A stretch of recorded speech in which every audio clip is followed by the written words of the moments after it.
Sir, तुम्ही जो Karnataka pattern तयार केला त्या कर्नाटक पॅटर्नची संपूर्ण देशभरामध्ये चर्चा आहे. त्या कर्नाटक पॅटर्नचं स्वरूप काय आहे ते जरा आम्हाला सर्वांना सांगा.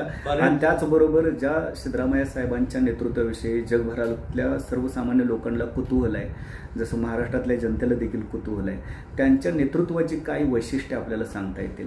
त्यांच्याकडून काय प्रेरणा घेतली पाहिजे महाराष्ट्रातल्या किंवा अन्य राज्यातल्या लोकांनी? सिद्धरामय्या साहेब हे एका सामान्य कुटुंबातून आलेली व्यक्ती आहे. धनगर समाजाचे कुटुंबात प्रमुख जो असतो, पहिला मुलगा असतो, त्याला देवाला सोडतात.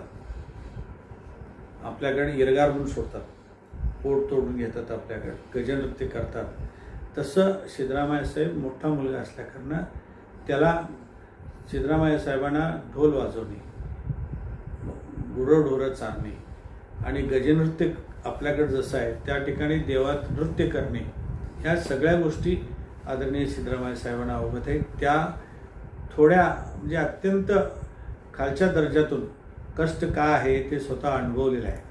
आणि त्यामुळं त्या लोकांना हे करण्यासाठी इयत्ता 1ली ते 4थी ते शाळेत गेले नाहीत. 1ली ते 4थी डायरेक्ट 5वीला त्यांना एक शिक्षक भेटले आणि ते डायरेक्ट 5वीला त्यांना घालण्यात आलं परमिशन घेऊन. आणि नंतर ते LLB झाले, BSc झाले, LLB झाले, LLM झाले. काही काळ प्राध्यापक म्हणून काम केले, काही काळ वकिली म्हणून काम केले. आणि शिकत असताना सुद्धा स्वतः हाताने भात करायचे आणि आमटी विकत आणायची, अशी अवस्था करून म्हैसूर म्हणजे त्यांचं शिक्षण त्यांचं याच्यावरती फार हे आहे. पहिल्यांदा ते धाडसाना, पैसे नाही, संपत्ती नाही, शेतीवाडी नाही, काही नसताना सुद्धा एक धाडस आणि बुद्धिमत्तेच्या जोरावरती त्यांनी कर्नाटकाचे मुख्यमंत्री म्हणून 2 वेळा विराजमान झाले. याला कारण त्यांच्याकडे असणारे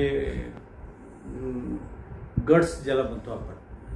प्रत्येक वेळा ते म्हणायचे, हे तोडे तडता इरबिकू कन्नडमध्ये, म्हणजे शड्डू मारत राहणे. कुणी बी पैलवान येऊ दे पण कायम शड्डू मारत राहायचे. विधानसभेत सुद्धा त्यांनी शड्डू मारले असो. आणि मग कुणालाही घाबरले नाही. आणि पैसे नसतं, फॉर्म भरायला पैसे नव्हते, स्कूटर बंद पडली जात असताना, पेट्रोल भरायला पैसे नाही, तरीसुद्धा दुसऱ्याने पैसे दिले आणि फॉर्म भरला आणि अपक्ष म्हणून पहिल्यांदा निवडून आले. आणि त्याच्यानंतर राजकीय जनता दल, जनता पक्ष याच्यातून मग 2004मध्ये 4 आणि 5मध्ये 2005 साला ते काँग्रेसमध्ये आले. काँग्रेसमध्ये आल्याबरोबर त्यांना विरोधी पक्ष नेतेपदी दिलं.